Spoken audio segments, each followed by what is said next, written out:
எல்லாருக்கும் தெரியும், சடனாக ஒரு நாள் அப்பா இறந்து போயிட்டாங்க.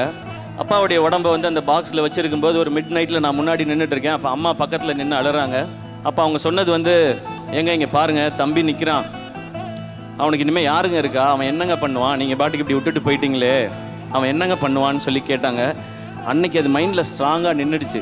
நம்ம என்ன பண்ணுவோம் இங்கே, நம்ம இந்த உலகத்தில் நமக்கு ஏதாவது வேணும்னா யார்கிட்ட கேட்போம், என்ன பண்ண போகிறோன்னு தெரியலையேன்னு சொல்லி அன்னைக்கு தோணுதான் ஏதாவது ஒரு ஐடென்டிட்டியை க்ரியேட் பண்ணணுமேனு. எனக்கு ஒரு திறமை இருக்கதான் நான் நம்பினேன், மிமிக்ரி கொஞ்சம் வரும், இதை வச்சு ஏதாவது பண்ணலான்னு. அதில் ஆடிஷன் அட்டன் பண்ணி டிவியில் செலக்ட் ஆகி ஃபஸ்ட் எபிசோட் டிவியில் வந்தப்போ ஒரு சந்தோஷம்.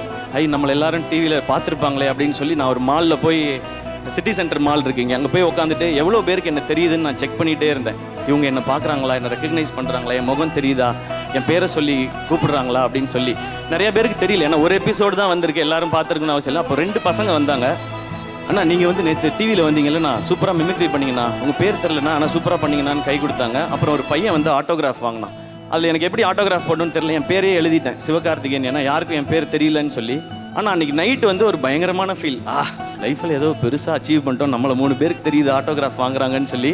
அன்றைக்கி எதிர்நீச்சல் படத்தில் நான் மொட்டை மாடியில் டான்ஸ் ஆடிட்டு இருப்பேன்ல, தூங்காமல், அந்த மாதிரி நான் டான்ஸ் ஆடிட்டு இருந்தேன். அப்போ இவ்வளோ பேருக்கு, இன்னும் நிறையா பேருக்கு தெரியணும்னா என்ன செய்யணும், எவ்வளோ வேலை கிடைக்குதோ அவ்வளோத்தையும் பண்ணணும், இன்னும் நல்லா என்டர்டெயின் பண்ணணும்னு சொல்லி ஓடிக்கிட்டே இருந்தேன். அப்புறம் கரெக்டாக நிறைய எபிசோட் பண்ண பிறகு வாகைஸோட ஆடியோ லான்ச் பார்த்து பாண்டராஜ் சார் எனக்கு அந்த முதல் படம் மெரினா வாய்ப்பை கொடுத்தாங்க.